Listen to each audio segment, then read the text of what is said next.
Corrida para estudar mais a tua palavra. Abre nossas mentes, nosso coração para o que tu tens para nos ensinar hoje. Em nome de Jesus, amém. Só alinhando aqui um pouco expectativas. Bom dia, Robson. Bom dia, Júlia, que chegaram aí. Bom dia. A gente vai aprender junto aqui, tá? Então, é uma troca. Eu não sou detentor de todo conhecimento, então eu preciso da ajuda de vocês também. Então, se vocês veem alguma informação que precisa ser complementada, por favor, me ajudem. Que a gente aqui esse é o objetivo de corpo, né? Arthur, Eu, aparece que tá gravando aí pra você? parece. Tá, legal. Beleza, então vamos lá para o gráfico. Aqui começa com a criação. Esse é o primeiro período que a gente vai começar a ver hoje, que é o do começo, com esses principais eventos aí. Teve a criação, queda, o dilúvio com Noé e a Torre de Babel. Quase que era a Torre de Bebel aí, né? A Torre de Babel. E aí, segundo período dos patriarcas, esse AIJJ é Abraão, Isaac, Jacó e José.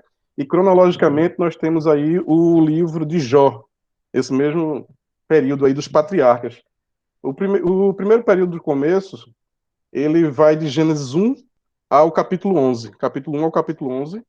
O dos patriarcas vai do 12 ao capítulo 50, a segunda parte. Então, Gênesis você pode ver duas divisões aí, onde até o capítulo 11 retrata toda essa criação, a queda, o dilúvio, outros detalhes que a gente vai ver hoje. Segundo período dos patriarcas, terceiro período aí, depois de José, o povo ficou 400 anos cativo lá no Egito, né, como escravo no Egito. E tem um terceiro período aí com a libertação através de Moisés, no período do Êxodo, 40 anos ali, peregrinando no deserto. Quarto período da conquista, com Josué, que teve esse legado aí absurdo de substituir Moisés, tá? A terra prometida. Quinto período dos juízes, e aí temos o livro de Ruth, na cronologia. Sexto período, o período mais próspero do povo de Israel, da monarquia, onde tivemos três reis, tá? Durante esse período. O primeiro deles, alguém sabe? Primeiro rei de Israel, alguém saberia? Saul? Saul. Ele reinou quanto tempo? 40 anos. 40 anos. O pessoal do MEB, do CTL aí. Muito bem, 40 anos. Segundo rei foi quem? David. Cara, todo internacional aí. Reinou também 40 anos, eu vou só dar uma acelerada aqui, que hoje a gente vai ver bastante coisa.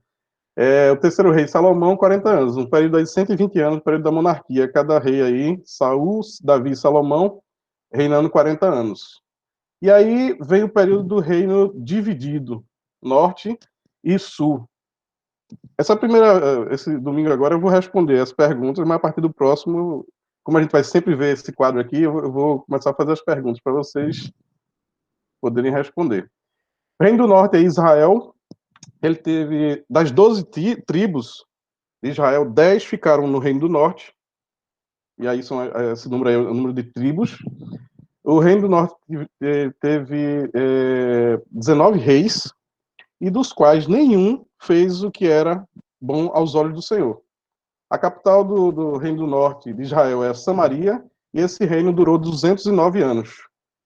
Em 722 acontece algo muito importante na história, a invasão assíria eliminando aí por completo o reino de Israel. Não por completo, a gente vai ver isso quando chegar lá, mas assim acaba o reino de Israel, do norte. E aí fica somente o reino do sul de Judá, com a tribo, quem sabe as duas tribos. Foram duas tribos que ficaram, né, das 12, 10 ao norte e duas ao sul. Alguém saberia dizer quais são as duas tribos do reino do sul? Não é fácil, né? Judá. Muito bem. E a outra? Acho que foi Benjamin. Isso, garoto. Muito bem, né? Discípulo do Zambelli aí, ó. O Zambelli deve estar orgulhoso agora. É, pena que ele não tá nem vendo. Tiveram 20 reis, tá? E 8 dos 20 fizeram o que era bom aos olhos do Senhor. Capital, Jerusalém, e esse reino durou 345 anos. Em 586, a Babilônia invade, não invade de uma vez, mas houve 3 saídas para o cativeiro, através de Daniel, Ezequiel e Jeremias, nesses anos que estão aí, iniciando aí o 8º período do reino cativo. Eles ficam 70 anos no exílio babilônico, e aí ao período do retorno, com 3 retornos também, gradativos, com Zorobabel, com Esdras e com Neemias. E aí, nesse período, temos o livro de Esther.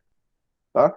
Então, são esses 9 períodos aí que a gente vai ver, e hoje a gente vai ver o primeiro período, que é o período do começo. Ok? Não precisam estar anotando nada. Esse PDF aqui eu vou passar depois para vocês vão ter acesso a todas essas imagens que eu vou estar projetando aqui, tá bom? Pra vocês depois verem com calma em casa. Então esse gráfico aqui ele tem bastante informação, depois em casa vocês veem com mais calma. Ele é interessante porque ele compreende aqui embaixo, depois de Malaquias, está vendo aqui embaixo? Ele mostra alguns acontecimentos do que a gente vai ver na última aula, que é a aula bônus aí, do período do interbíblico, né? Os 400 anos de silêncio entre Malaquias e a vinda do nosso Senhor Jesus Cristo. Então teve muita coisa interessante aí, o surgimento da Septuaginta. A gente vai entender um pouco do que é a revolta macabeia, as implicações disso. Então, cara, é um período bem... Inicialmente, quando eu estava fazendo o curso, eu nem tinha colocado esses 400 anos, mas eu vi que é muito importante a gente ter o entendimento dele para a compreensão do Novo Testamento. Ok? E a divisão das aulas, como eu falei, vai ter aula que a gente vai ver 2 períodos de uma vez, vai ser um desafio grande, mas para cumprir, né, as 8 aulas a gente vai precisar fazer isso. Também estou colocando aqui a bibliografia que eu usei para montar o curso. Tá? Esse livro é muito bom, História de Israel, do Schutz, do Antigo Testamento. Esse comentário é fantástico, se aprofundar aí de forma cultural e histórica. Esse comentário histórico-cultural da Bíblia, e tem do Novo e tem do Antigo Testamento. É fantástico, ele dá uma percepção cultural histórica muito interessante. Bom dia, Lucivânia, bom dia. Bom dia. Bom dia. Ricardo. Panorama do Antigo Testamento. Esse quadro cronológico do Velho Testamento é um pouco antigo, ele não tem mais reproduzido, mas é muito bom também. E agora uma informação muito interessante que eu vou dar para vocês, para incentivá-los mais ainda. Ó, que coisa boa poder vê-los. Eu usei esse livro aí também, Montando Quebra-Cabeça do Antigo Testamento. Inclusive, eu tô com ele aqui, ó, lacrado, que eu vou dar de presente, tá? Para aquele que deixar mais tempo com a câmera aberta. Mais tempo para quê? Tô brincando. Tô brincando, mas a gente vai ver o critério depois, mas eu vou presentear, tá? Algum de vocês vai sair com esse livro aqui no final do curso. Ele é um livro bem tranquilo para ter o entendimento aqui do Antigo Testamento. Ok? Então, o que a gente vai ver hoje? Esses Gênesis de 1 a 11, período das origens, e aí os principais tópicos que a gente vai estar abordando: criação, queda, Arca de Noé e Torre de Babel. Eu queria começar com uma pergunta: qual o principal tópico da Bíblia? Do que a Bíblia, qual o tema, do que ela trata? Eu sei que fala de Deus, né? Mas fala de Jesus e tal, mas assim, se alguém fosse fazer essa pergunta para vocês, cara, do que a Bíblia fala? E eu não estou falando assim fala de bons princípios, fala disso também. Mas assim, eu estou falando de Gênesis e Apocalipse. A Bíblia como um todo. Qual seria o principal tópico, o principal tema, a abordagem principal da Bíblia?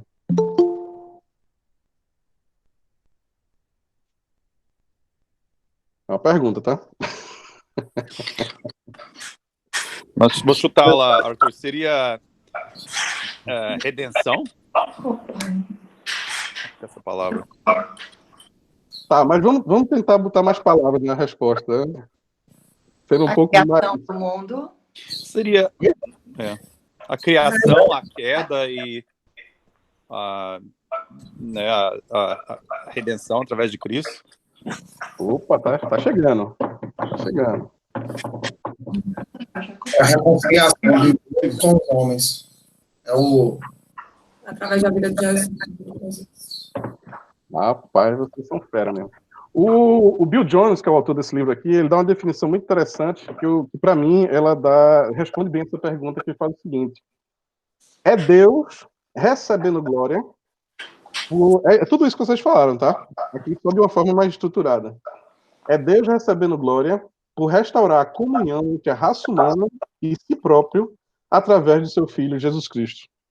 Então, de Gênesis a Apocalipse, a Bíblia como um todo, ela trata disso. O tema principal dela é isso. A gente vê isso tanto no Antigo quanto no Novo Testamento. É o quê? Deus recebendo glória por restaurar a comunhão, que foi quebrada com a queda, entre a raça humana e si própria através do seu Filho, Jesus Cristo. Tá? Então, esse é o tema principal que trata a Bíblia. E temos aí, nesse período das origens, os personagens principais, Adão e Eva, e aí a famigerada serpente. Opa! E algumas ordens foram dadas por Deus a Adão.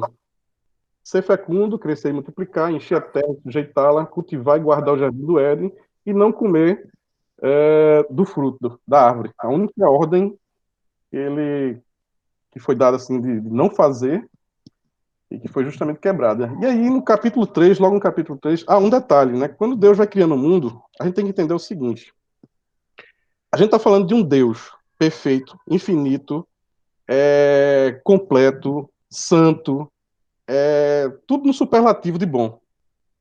Quando um ser desse, por exemplo, se Daniel e Cássio falar de engenharia, eu vou baixar a cabeça, porque está na área deles. Se o Peu, a Júlia e Tassi falar de psicologia, eu vou baixar a cabeça, porque está na área dele. Né? Se Lucivânia e Ricardo falar aí dessa área de saúde, eu também vou ficar calado. Da informática, né? O João aí domina, enfim, educação física, cada um. Então, quando uma pessoa fala de algo assim, algo que a gente sabe, poxa, essa pessoa entende, a gente tem que prestar atenção. Então, quando Deus fala assim, ó, eu criei isso e ele viu que era bom, gente, é um bom assim, elevado à milésima potência. É um bom que a gente não consegue mensurar na nossa cabeça. Porque é um Deus perfeito, infinito, santo, falando. Né? Às vezes a gente tem essa percepção, a gente lê lá, e viu que Deus que era bom. Ah, beleza. Mas era um bom, assim, extraordinário. Eu acho que a palavra lá hebraica devia ser fantástico. É algo, assim, fora do comum, sabe? É algo, é um bom que não consegue, a mente humana não consegue mensurar. E aí, diante dessa realidade, tudo que era bom, estava Adão e Eva lá vivendo nisso, e aí tem a queda. Eu não sei se vocês já pararam para pensar, nesse episódio da queda, essa pergunta que eu vou fazer agora. Qual foi o exato momento que aconteceu a queda? Sabe aquele momento, assim, que a gente coloca em câmera lenta e faz assim, opa, foi aqui. Qual teria sido na cabeça, assim, o que é que vocês acham? Assim, eu acho que o momento mais nítido foi quando eles se envergonharam por estarem nus. Ok. Quem mais? Eu acho que foi quando o Adão comeu. Ok. Quem mais? Quem concorda, quem discorda, quem protesta? Eu acho que foi quando Eva pensou, cogitou em comer do fruto. Eu concordo com a Tarsi, acho que foi naquele momento em que a possibilidade de enxergar como Deus, né, de ter, né, os poderes de Deus ali cegou Eva, e acho que foi aquilo já é uma queda, né? Acho que foi o começo da queda ali. Você já passaram por uma situação que diz assim, tá todo mundo lá discutindo como é que vai pintar o muro, né? Aí vamos fazer uma reunião, tal, não sei o que, blá, blá. Aí você tá lá junto na reunião, aí alguém chega e fala assim, cara, por que a gente não faz isso? Quer dizer, a pessoa falou, aquilo entrou na sua cabeça, e a partir daquele momento é como se seus olhos abrissem e você falasse, oxe, é mesmo, não tinha pensado nisso. Já passaram por essa situação? de alguém dar uma sugestão, uma opinião, e você, poxa, é mesmo. Então, se a gente botar em câmera lenta, vamos imaginar, Eva estava lá, no ambiente perfeito, lá tudo, né, no jardim do Éden, e vem a serpente e pergunta, é verdade que Deus falou que você não podia comer nada? Aquilo já entrou na cabeça dela, e ela fez ela pensar, peraí, não. Aí ela responde, não, ele disse que podia comer de tudo, só daquela árvore que não, porque senão eu vou morrer. Ok? Vamos devagar, parou aí. Aí a serpente continua. Mas é certo que você não vai morrer. Na realidade, se você comer, você vai ser igual a Deus. Cara, nesse segundo que ela terminou essa frase para Eva, que aquele pensamento entrou na cabeça dela e que ela cogitou a possibilidade de ser igual ou maior que Deus, é que houve a queda. Isso faz a gente lembrar que Jesus veio aqui aumentar o nível, né, do adultério, que ele fala, quando você olhar para alguém, né, e cobiçar no seu coração, ali você já pecou, você já adulterou. Né? Quando a gente, então, às vezes a gente mata pessoas no pensamento. Eu não... gente... Depois que eu tive esse treinamento, rapaz, eu sou um assassino. Né? Sabe? E é nisso, e é sempre no coração que Deus olha onde é que estão as nossas motivações. Por isso que a gente tem sempre que estar avaliando, inclusive, em Provérbios fala, né? Provérbios 4:23 fala o seguinte, acima de tudo, guarde o seu coração, pois dele depende toda a sua vida. É tendo isso em vista. O que é que nós temos cultivado no nosso coração? Não mas eu não fiz. O que Deus está vendo não são necessariamente as ações, só as ações, mas também o que está passando aqui, no nosso intelecto. Então você pode estar dando um abraço, mas pensando, nossa, que pessoa chata, que né?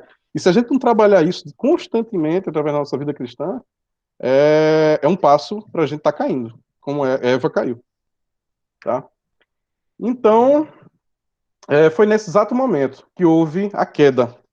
Muita gente, a gente associa quando o ato de comer, a ação de comer foi só a comprovação do que já tinha sido passado na cabeça dela. O pecado já tinha sido executado. E aí a gente vê uma série de desenrolar disso. A gente vê, inclusive... aqui o Bill Jones também dá uma definição interessante de tentação. Ele fala o seguinte, vê só que interessante. É o desejo de satisfazer um estímulo criado por Deus de uma maneira que o Senhor proíbe. Vê que interessante. Arthur, Eu? licença, eu estava procurando aqui a função de levantar a mão, mas não achei. Eu fiquei refletindo um pouco aqui sobre essa questão de Eva, digamos que, como você falou, a queda tenha começado no fato dela desejar, né, comer do fruto. Mas digamos que ela, uma suposição, tá? Ela tivesse desejado, mas não tivesse chegado a comer. Ainda assim, aquele momento teria sido a queda? E aí? O seu desejo é o suficiente para...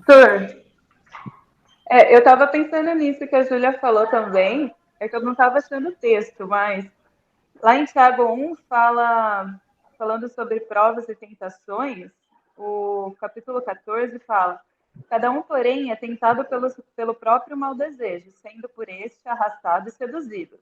Então, esse desejo, tendo concebido, dá à luz o pecado. E o pecado, após ter sido consumado, gera a morte. Então, eu acho que ali, enquanto ela está conversando com a serpente, ela está sendo tentada. Ela não pecou, porque senão a gente vai falar que Jesus também pecou, porque ele foi tentado, né? Então, eu acho que o pecado, ele entrou ao mundo quando ele foi concebido, quando ela cedeu à tentação. Então, ela pecou, ela desobedeceu claramente uma ordem que Deus havia dado. Porque senão a gente vai dizer que quando nós somos tentados, nós já pecamos, né? E a própria palavra fala que, ao sermos tentados, o Senhor nos dá o escape, né, também.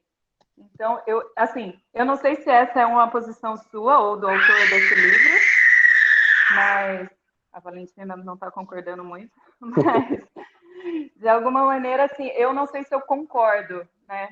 Eu também não sei se tem certo ou errado, se tiver, você me fala aí, porque eu posso estar errada. Não, mas deixa aí rapidinho. Eu acho que é uma diferença entre o pecado e o começo da queda, vamos dizer assim. É isso que você está falando? Eu não te escutei direito, cara. Abre o seu. Ele vai abrir o microfone dele, é que ele estava falando pelo meu. Ah. Eu acho que é uma diferença entre o que você está querendo dizer. Eu não sei se eu vou aqui para conciliar as duas ideias. É que depois que a ideia foi vendida para Eva e conquistou o coração dela, aí que começou a queda. É isso que você está querendo dizer, não é? O que eu quero dizer é, ela ter o desejo, mas de fato falar assim, opa, não é isso que Deus se agrada e vou sair daqui, é uma coisa. A queda não começou ali. Eu acho que a queda começou quando ela teve o desejo e foi atrás desse desejo. Vamos pegar o versículo que a Nela usou, Tiago 1,14. Fala assim, cada um, porém, é tentado pela própria cobiça. Então, você não precisa necessariamente executar. Quando Eva foi... O que eu quis dizer é o seguinte, quando aquela informação entrou na cabeça dela, ela processou e cogitou. Ela podia ter... Porque eles tinham livre-arbítrio ali naquele momento. E ela usou desse livre-arbítrio para dar continuidade àquilo que tinha sido processado dentro do próprio coração dela. Ela cogitou ser igual a Deus ou ser mais do que Deus. Então, o que eu quero dizer é que comer o fruto foi só uma consequência daquilo que ela já tinha cultivado no próprio coração. Tá? Eu entendi, Sir. Eu entendi o que você está falando. E eu prometo que vai ser minha última colocação a respeito disso, mas é que a gente está falando de dois momentos também diferentes. Quando o Thiago está falando isso, ele já está falando para um povo corrompido, né? A gente tem que lembrar que ele está falando para... quando a gente fala de Adão e Eva, a gente está falando do início de tudo, né? O início da criação. E se a gente for pensar, eles não foram criados... Eles foram criados com a possibilidade do pecado, mas sem pecado, diferente de nós. Então, assim, quando o Tiago está falando aqui, cada um é tentado pelo próprio mau desejo, ele está falando já de pessoas caídas, né? O que eu estou falando é que, pensando em Eva, ela já não estava caída quando ela foi tentada, entendeu? É essa a minha perspectiva só. Então, assim, por isso que, apesar de ter usado esse texto, eu usei ele mais para dizer que nós somos tentados, e o texto fala, então, o pecado é concebido. Então, assim, eu acho que existe um processo nisso, né? Então, porque senão a gente, é o que eu disse, né? A gente poderia dizer que Jesus pecou, porque ele foi tentado.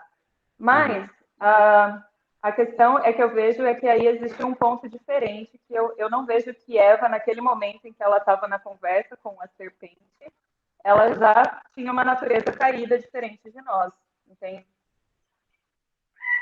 Sim, ela não tinha natureza caída, tanto que ela tinha... eles tinham ali naquele momento o livre-arbítrio, eles tinham a decisão de pecar ou não pecar, mas quando eu falei que naquele momento aconteceu isso, foi porque ela decidiu, ela usou desse livre-arbítrio para pecar, para cultivar aquilo no coração. Posso falar? Pode. Posso falar? Pode? Pode. Pode falar? Olha, na verdade, Eva não pecou, ela foi enganada. Quem pecou foi o Adão, porque ele fez de livre e espontânea vontade. Ele fez porque ele queria ser igual a Deus, não Eva. Eva foi enganada pela serpente. Tanto que eles falam que por um homem entrou o pecado no mundo, não por Eva. Então, se fosse assim, teria que matar também uma mulher. Deus teria que mandar uma mulher aí para morrer por nós.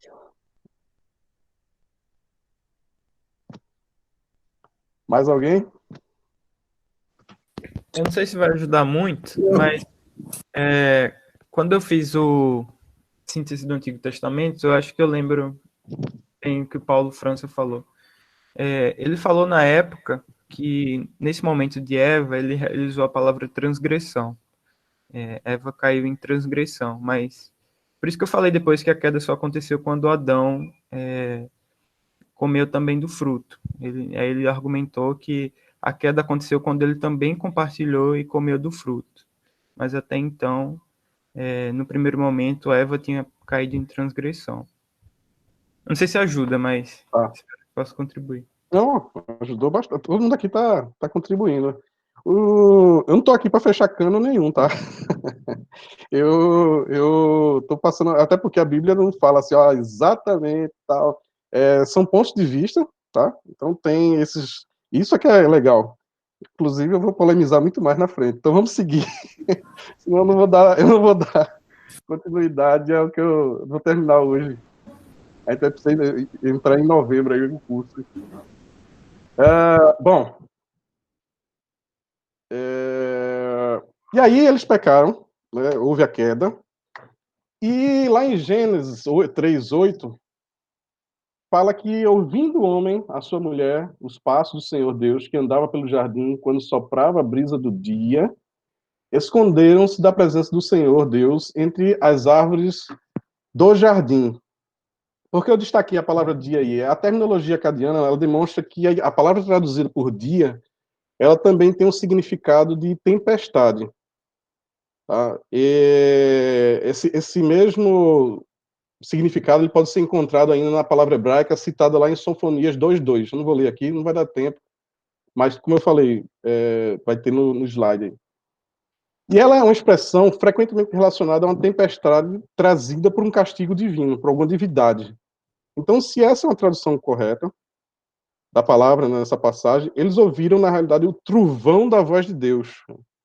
Então, imagina, inclusive na NVT, fala o seguinte, quando soprava, vê que tradução interessante que dá essa perspectiva, né? Quando soprava a brisa do entardecer, sabe aquele vento que dá quando está prestes a chegar uma tempestade? Começa aquela ventania. E imagina essa cena, eles com sentimento de culpa, e de repente ouve a voz de Deus em forma de trovão, né? Adão, onde é que tu estava? Quando soprava a brisa do entardecer, o homem e sua mulher ouviram o Senhor Deus caminhando pelo jardim e se esconderam dele entre as árvores.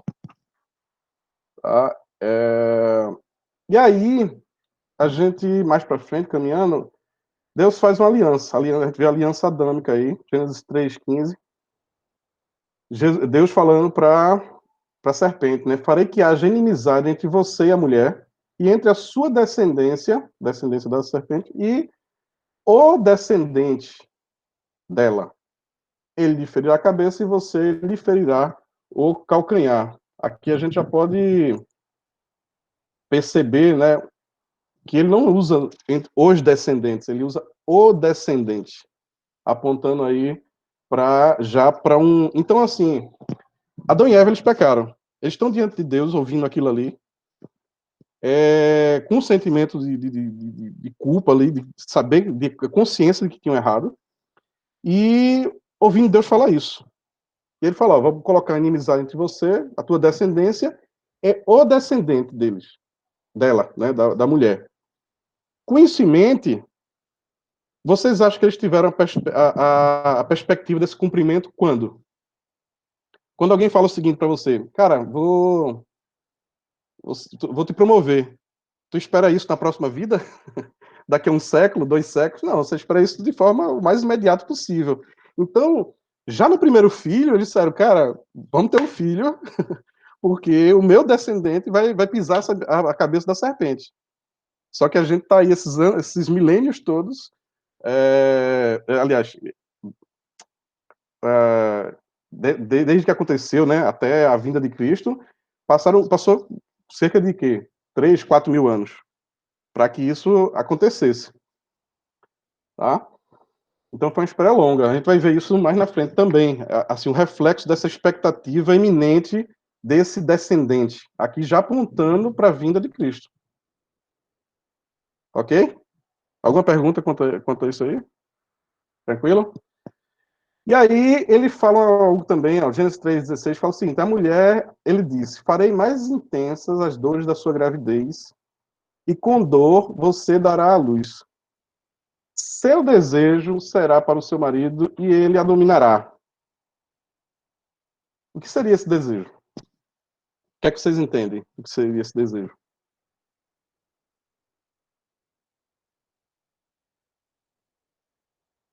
O que é que ele quis dizer com isso?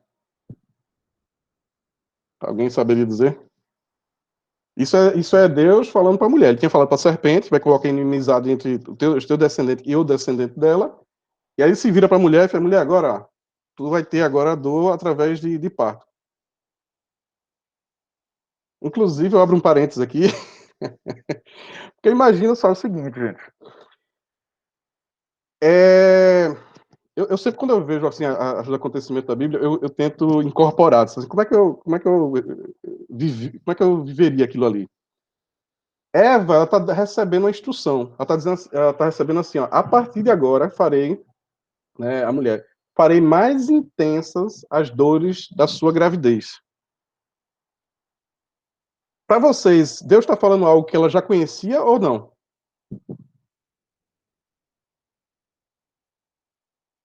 Não. Não? Ela não conhecia ainda isso. No caso. É isso que tu perguntou? É. Tá. Então essa é a minha Com resposta. dor, você dará a luz.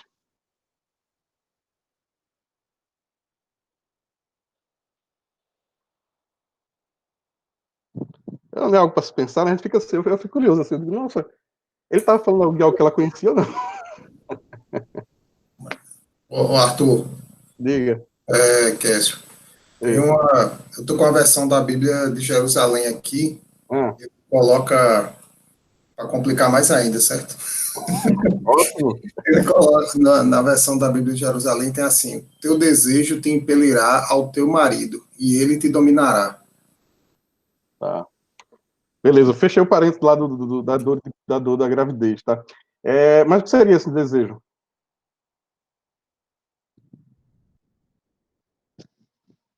Vocês saberia dizer? Desejo é vontade, né? Não, mas nesse contexto aqui, quando ele fala assim, o seu desejo, que desejo é esse da mulher? Ele fala, o seu desejo, o desejo da mulher, será para o teu marido, e ele a dominará.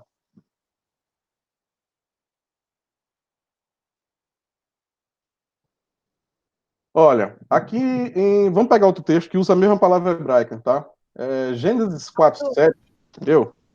Desculpa interromper de novo. Pode falar. Mas eu fui olhar aqui no aplicativo, né, da Bíblia que eu uso. A versão NVT traz um comentário, diz assim, ou desejará controlar seu marido, mas ele a dominará. Então, esse desejo seria esse desejo de querer controlar o marido, mas ele que irá controlar. Aí entra outra pergunta, a liderança masculina é criacional ou não? Ou foi só pós-queda? Gente, eu estou aqui para abordar cronologicamente, eu estou jogando essas perguntas para vocês também fazerem pesquisa, tá? Aqui não é um CTL, não. Eu preciso seguir minha cronologia, mas eu vou botar minhoca na cabeça de vocês, tá? Se for o caso, durante o chat lá, a gente pode discutir mais isso aqui, mas infelizmente a gente não vai ter tempo. Mas é uma pergunta que pode ser relevante. A liderança masculina ela foi criacional ou não? Assim, como é que ela poderia... Mas enfim, deixa eu seguir aqui. Ó, o termo hebraico para desejo, ele é genérico em 4:7, quando Deus fala para Caim. Se você fizer o que é certo, você será aceito, porque ele ficou triste por causa da oferta. Mas se você não o fizer, tome cuidado. O pecado está à porta, à sua espera, e deseja controlá-lo. Essa palavra hebraica usada aqui nesse texto é a mesma usada lá em 3:15, tá? E a mesma usada em Cantares, no Cantares 7:10, que aí tem uma conotação sexual, né? Eu sou do seu amado e ele me deseja. O que eu quero dizer é que a mesma palavra hebraica, em textos diferentes, ela tem entendimentos diferentes. Ok? O desejo da mulher aqui, no caso, tem um pouco a ver com o meu entendimento, tá? Com o que a Júlia falou aí. A mulher desejaria, no caso, usurpar a liderança do homem. Tá? Seria um desejo de conquistar aquilo que Deus, naquele momento, a partir daquele momento, ela iria de encontro a algo que também, naquele momento, Deus estava instituindo, que era a liderança do masculino. E ele vai te dominar. Certo? Tem um comentário do MacArthur aqui na Bíblia de Estudo que fala o seguinte: o desejo da mulher será o de ser senhor sobre o seu marido, mas o marido governará por desígnio divino. E aí ele cita Efésios 5:22-25. Essa interpretação da maldição está baseada nas palavras e na gramática hebraica idênticas. Ele usa uma estrutura gramatical para dar esse entendimento, tá? Usadas em 4:7, que a gente viu aqui, que é Deus falando para Caim. Ele diz assim, ó, essa estrutura é a mesma, dá para ter esse entendimento porque é a mesma.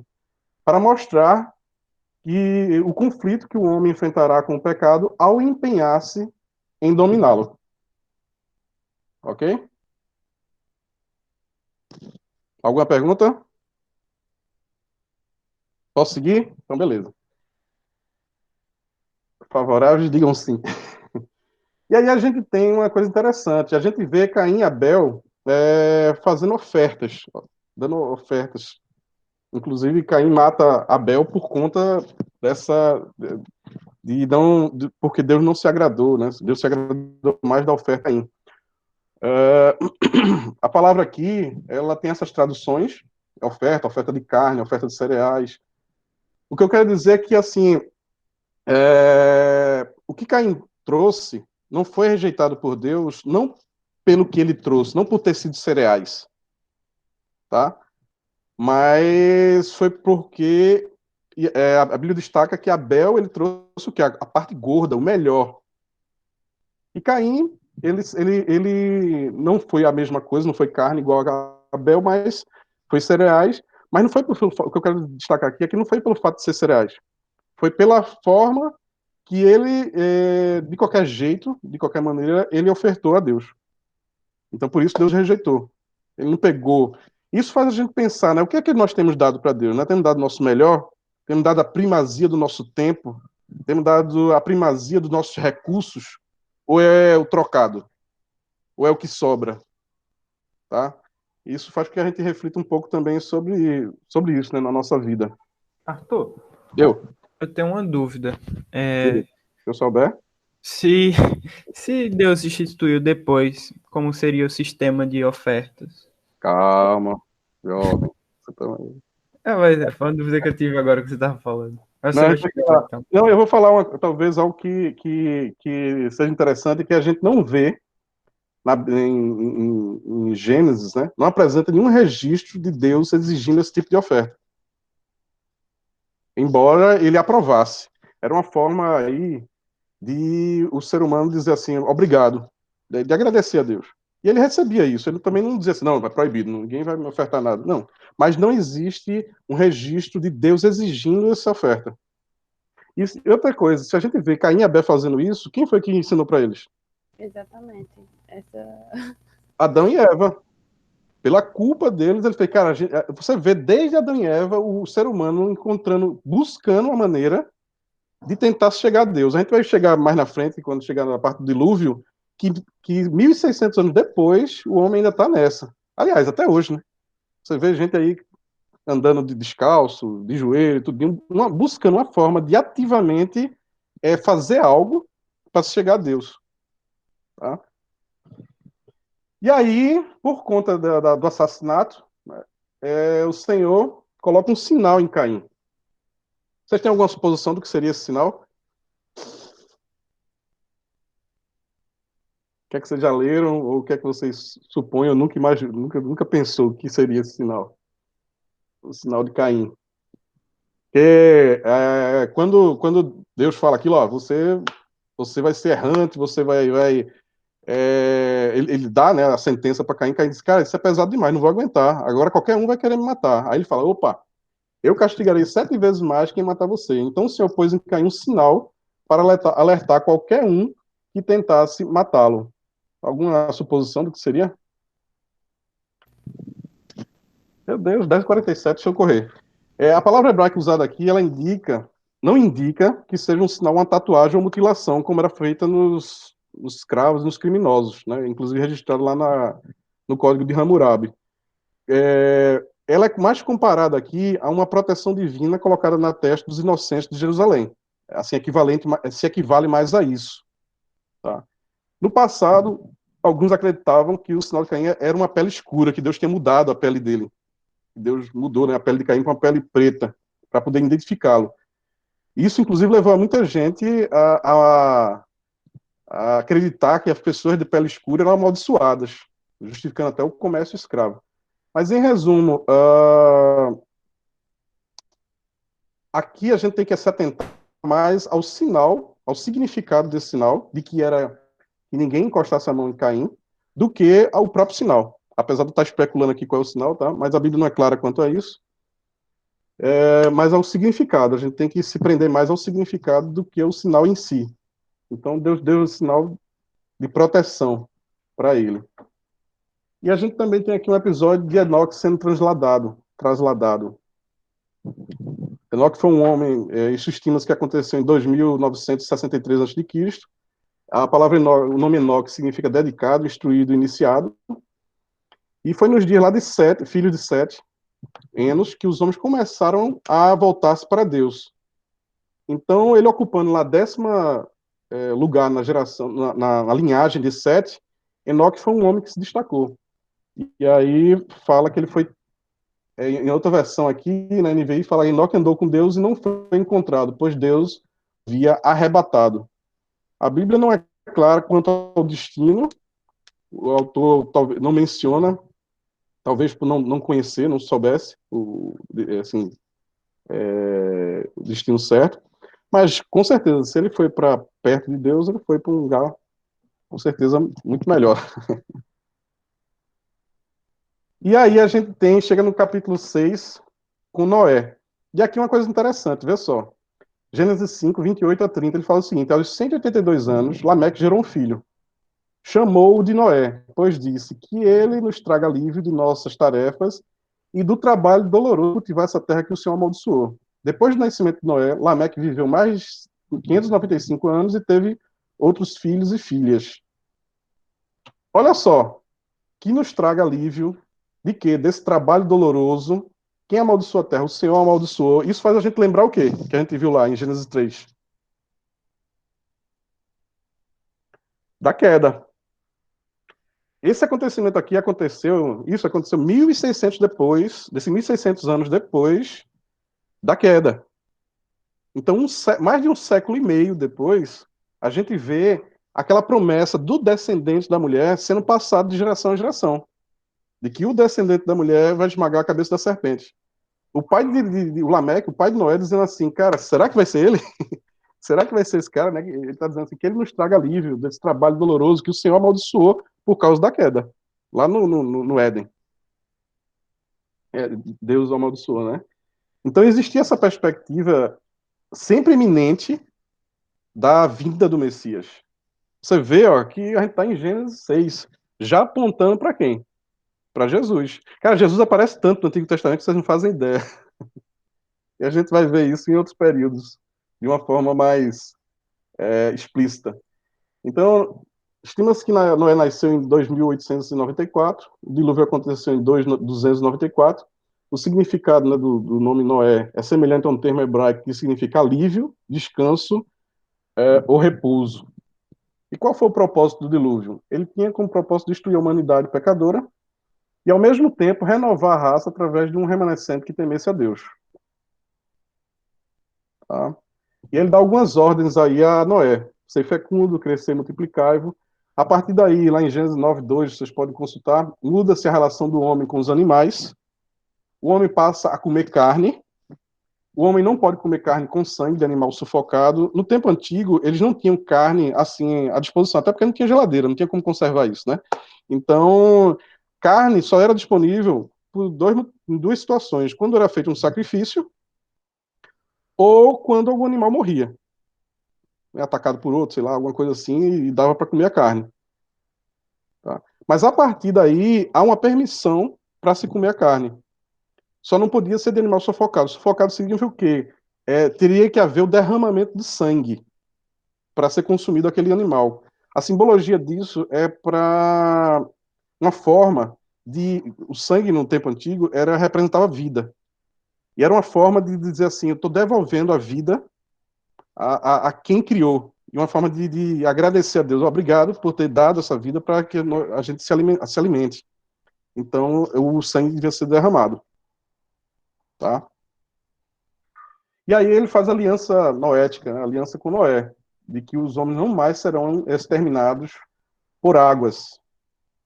E a gente pode ver o cumprimento disso até hoje através do arco-íris.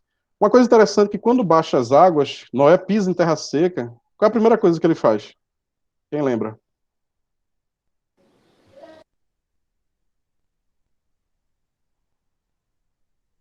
Ele faz o quê? Alguém falou, não? Sacrifício. Exatamente. Mais uma vez ele faz o sacrifício. Em seguida, Noé construiu um altar, está lá em Gênesis 8:20, ao Senhor, e ali ofereceu um holocausto a alguns animais e aves puros. Tá? Esse objetivo desse sacrifício não é explícito, não está explícito em Gênesis. O texto ele descreve com holocausto, uma oferta queimada. No sistema sacrificial, essa queima dessa oferta de carne, ela é muito ampla, a função.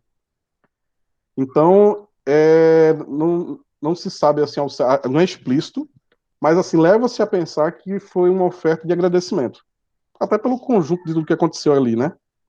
Mas eu quero dizer é o seguinte, que a gente vai ver isso mais em Levítico, que existem ofertas específicas de pecado, mas isso foi instituído depois.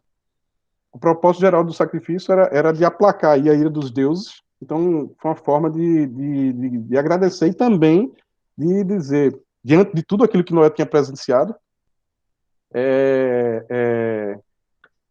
ele diz assim, eu preciso agradar esse Deus, né, porque a ira dele é forte.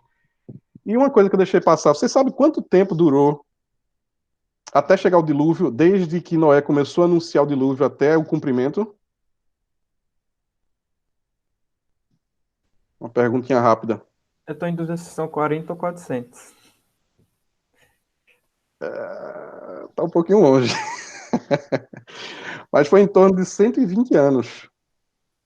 120 anos aí, Deus tendo misericórdia e anunciando, olha, vai vir um dilúvio, vai vir um dilúvio, vai vir um dilúvio. Demonstrando aí o Deus do Antigo Testamento como um cara paciente, misericordioso e gracioso. A gente só olha para o dilúvio e vê ele acabando tudo, né? Mas ele deu um tempo aí de mais de um século para as pessoas ouvirem o que Noé estava dizendo e reverem, né, o caminho que estavam tomando. Ô, e aí, Arthur, Oi. Tem alguma explicação na Bíblia porque naquela época as pessoas viviam tanto? E tem uma explicação do porquê Deus limitou a não viver mais tanto. E já vou chegar lá já já. Segura aí. já eu explico. Tá? E aí, uma coisa interessante, animais puros e impuros. O que seria isso? Gênesis 7:2 fala, né? Leve com você 7 casais macho e fêmea de cada espécie de animal puro e um casal macho e fêmea de cada espécie de animal impuro. Alguém tem uma ideia do que poderia ser isso aqui? Essa distinção de animais puros e impuros? Será que os que estavam lavados e os que estavam todos sujos? Algumas traduções traz limpo, né? Eu tô jogando essas perguntas porque eram perguntas que, quando eu li o texto, eu ficava fazendo, né? Eu digo, nossa, o que era animal puro e impuro, né? O que era o desejo da mulher? O que era o sinal de Caim, né? Então eram perguntas que eu fazia e eu levantei. Animais puros e impuros, eu só me recordo lá em Levítico, né? Quando define. Antes disso, não... Então, mas ali é bem lá na frente, né? É bem lá na frente, né? Mas você pode ver que em Noé, aqui, ó, em Gênesis 7, já tem essa classificação de animais puros e impuros. A gente vê, né, que não foi só estabelecido lá no Monte Sinai, por Moisés, tá? Há algumas especulações. Como eu falei, a Bíblia não é clara, né? Eu estou passando aqui o que eu li em alguns comentários, mas mais... não tem a ver com tipo de alimento, mas tem a ver mais com relação ao sacrifício. Os que eram puros era propício para os sacrifícios, os impuros não. Tá? Eu li também algum comentário falando que, gente, isso na Bíblia não fala, tá? Comentários, de que poderia também ser a distinção entre animais comestíveis ou não comestíveis, entre mansos e selvagens, entre próprio para o sacrifício e impróprio para o sacrifício, que é o que eu levo a acreditar mais. Mas há também quem fala que pode ser aqueles animais em que Deus criou primariamente. Hoje, por exemplo, a gente tem alguns animais que é fruto do cruzamento entre duas espécies diferentes. Acho que o pitbull ele é fruto disso. quem entende mais de cachorro aí, ele não é uma raça assim que existia, ela foi produzida fruto da criação, da junção de duas raças. Né? Quem é algum biólogo aí possa me ajudar. Mas até onde eu sei, parece que o Pitbull e tem outras também, raças criadas. Então, poderia também ser isso. Os puros, aqueles que Deus criou primariamente, e os impuros, aqueles que, fruto de algum cruzamento entre alguma raça diferente, enfim. Tá? Mas, como eu falei, a Bíblia não é clara quanto a isso. Mas leva a crer que tem mais a ver com o próprio pro sacrifício e impróprio pro sacrifício. Arthur, eu posso dar minha opinião? Com certeza. Acho que a gente não pode esquecer também que quando Gênesis foi escrito, ele não foi escrito nesse tempo. Ele foi escrito no tempo de Moisés, foi Moisés quem escreveu. E quando Moisés define lá em Levítico o que é puro e o que é impuro, é bem provável que esse também seja o significado. Na verdade, do leque de opções ou das especulações, existe uma definição que foi feita por ele lá na frente e que é colocada em Gênesis. Por isso que ele fala, inclusive, né? O homem vai se casar e vai deixar os seus pais, vai deixar a sua casa. Mas eles não tinham pais. Mas ele estava escrevendo para um povo que já existia, para que entendesse tudo aquilo. Então, ainda que essas coisas tenham acontecido antes, existe uma definição que foi colocada por ele naquele tempo e que, na minha opinião, é exatamente colocada por ele em Levítico, por exemplo. Isso. Por isso que eu falei que eu levo mais aqui essa questão de ser próprio para sacrifício e impróprio para o sacrifício. Mas eu quis aqui abrir as especulações que existem, tá? Filhos de Deus. Em Gênesis 6 aí fala como se foram multiplicando os homens na terra, eles nasceram filhas. Vendo os filhos de Deus que as filhas dos homens eram formosas, tomaram para si as que entre todas mais lhe agradaram. E aí fica esse questionamento, nossa, quem eram esses filhos de Deus, né? Existem duas linhas de pensamento. Filhos de Deus podiam ser seres angelicais, tá? E tinha também a linhagem de Sete. Homens da linhagem de Sete. E filha dos homens faz alusão aí à linhagem de Caim. Então a expressão filho de Deus ela é usada em outras passagens aqui no Antigo Testamento, tanto com relação a anjos, mas também da ideia de filiação de Deus também retratada para um grupo de israelitas. E individualmente a reis, até porque tinha-se o entendimento de que reis eram filhos, quase semideuses. Tá? Então existem um grupo que defende aí que eram seres angelicais e outros que eram da linhagem de Sete, esses filhos de Deus. E nesse mesmo capítulo fala também de nefilins. Naqueles dias havia nefilins na terra. E também, posteriormente, quando os filhos de Deus possuíram as filhas dos homens e elas lhe deram filhos. Tá? E outro termo aí que deixa a gente pensando. O que se sabe é que não é um grupo, não é uma designação para um grupo étnico. Aqui está falando mais de um tipo particular de indivíduo específico. Eles não, são descritos como gigantes em algumas versões, mas não há razão para necessariamente considerá-los assim. Tá? Essa passagem, esse nome, Nefilim, ele ocorre apenas 2 vezes na Bíblia, em Gênesis 6:4, e em Números 13:33, quando fala aí que ele é os descendentes de Enaque aí, habitantes que habitavam na terra de Canaã. O termo Nefilim é um termo derivado do hebraico nafal, que significa ele caiu. E ocorre essas 2 vezes aí na Bíblia.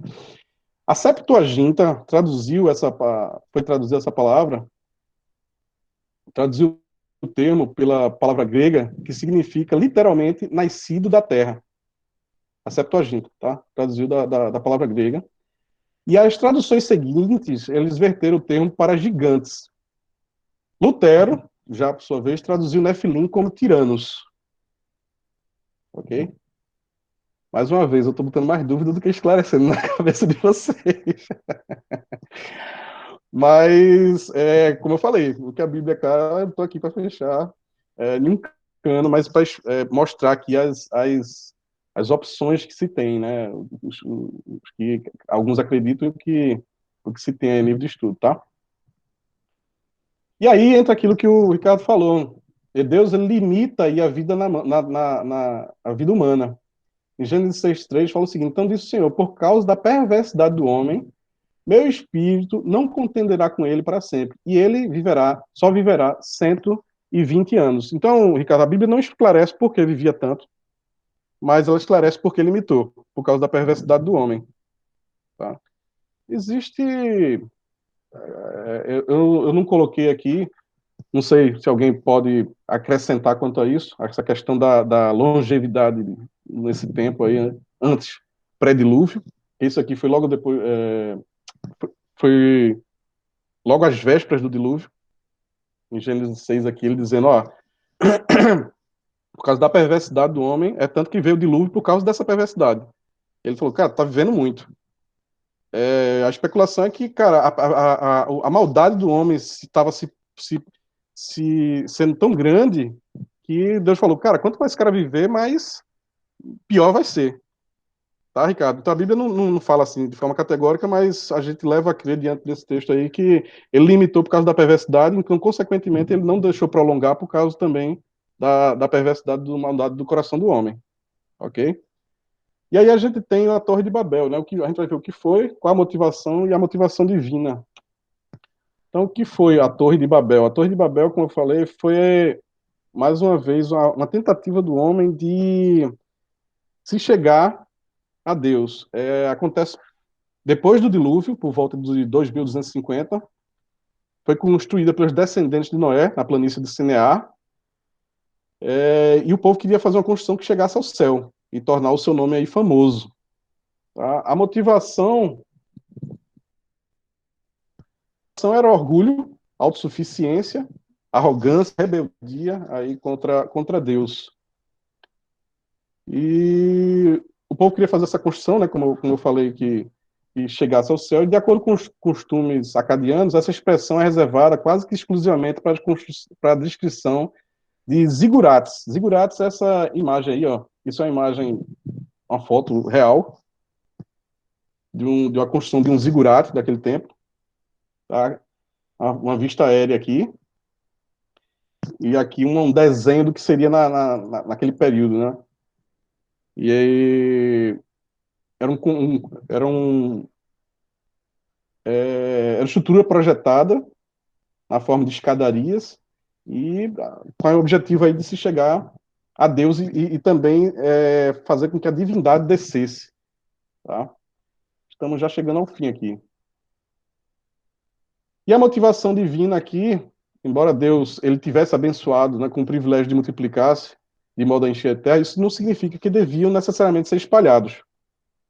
O povoamento da terra estava se cumprindo pela multiplicação e não pela dispersão dos povos. Então, Deus ele os espalhou não porque ele desejasse que permanecessem juntos, mas porque estava tendo muita confusão. Tá? A questão de multiplicar, não necessariamente Deus falou, se multiplique, mas vá para não sei aonde, tal. Não. Mas o pessoal estava querendo permanecer junto, e onde é pecador junto, sempre tem confusão, né? Então, imagina, né? Então, Deus, ele promoveu aí essa dispersão do povo. Tá? Tô passando aqui um pouquinho do tempo. Então, o que a gente viu hoje? Gênesis, capítulo de 1 a 11. A gente viu os principais tópicos aí, criação, queda, dilúvio, Arca de Noé, e a Torre de Babel. Os principais tópicos aí do que a gente viu hoje, abordando aqueles pontos aí que a gente tratou. Bom, por hoje é isso, pessoal. Vocês têm alguma dúvida, alguma pergunta? Gostei da participação de vocês, das contribuições. É assim que a gente cresce, eu aprendo também junto. Como eu falei, eu não sou detentor de todo conhecimento, a gente está aqui para aprender juntos. Se tem alguma colaboração, pergunta? Obrigado pelas câmeras aí abertas, foi bom vê-los. Dúvidas, Arthur, assim, com sinceridade, várias, né? Mas é uma coisa assim, né? Que não em relação à aula, eu digo, mas em relação a Gênesis, né? em geral. Devemos olhar para Gênesis como alegoria, ou devemos, assim, seria uma descrição ao pé da letra de como realmente tudo aconteceu, né, no período da criação. Há momentos, há em Gênesis alguns, como se diz, time lapses, lapsos de tempo que não estão narrados em Gênesis, que talvez explicariam muitas coisas. Adão e Eva realmente estavam sozinhos? Havia outras pessoas no tempo de Adão e Eva, onde, de repente, como você disse, os sacrifícios ali, né, já feitos por Caim, assim, como esses sacrifícios foram uma coisa que foram herdadas de talvez outras pessoas, outros povos que estariam ali com Adão e Eva? Então, quer dizer, há um livro que eu estou estudando um livro sobre isso, então eu estou lendo, assim, não tenho respostas ainda, mas, assim, são coisas que eu tenho pensado, dúvidas, né, como você disse, que eu tenho em relação à criação, em relação a Gênesis, principalmente, que vamos ver onde é que, quando eu chegar no fim do livro, o que diz. Mas é uma questão, talvez um pouco até polêmica, que tem sido um pouco comum em algumas pessoas, né, que estudam as origens, né, a criação, e não querendo colocar dúvidas, né, sobre a palavra de Deus e sobre a descrição de Gênesis, mas como que a gente enxerga Gênesis nesse sentido da criação, né? Então, de repente, quando eu chegar no final do livro, eu falo. Eu tentei abordar essas questões também para a gente ver a Bíblia, ou então despertar em vocês um desejo de estudar mais a Bíblia. Eu acho que essas dúvidas, pelo menos, eu espero que vocês, quando terminar aqui, vocês vão correndo aí pro sem dúvida, a curiosidade está aí, não, despertou realmente, isso foi bom. Pois porque a ideia é justamente essa, deixar algumas perguntas, porque o objetivo do curso também é apresentar, como eu falei, o que se tem, até porque tem coisas que a Bíblia não fecha. Tá? Mas a ideia que foi apresentar os filhos dos homens ali, como eu falei, existem pessoas que pensam que são seres angelicais, tem gente que pensa que eram descendentes de Caim, então a ideia também é despertar essa curiosidade, um olhar diferente, assim, do que a Bíblia às vezes apresenta, às vezes a gente passa batido e não se atenta a alguns detalhes, né? Então, espero que tenha servido pelo menos para isso aí, para vocês.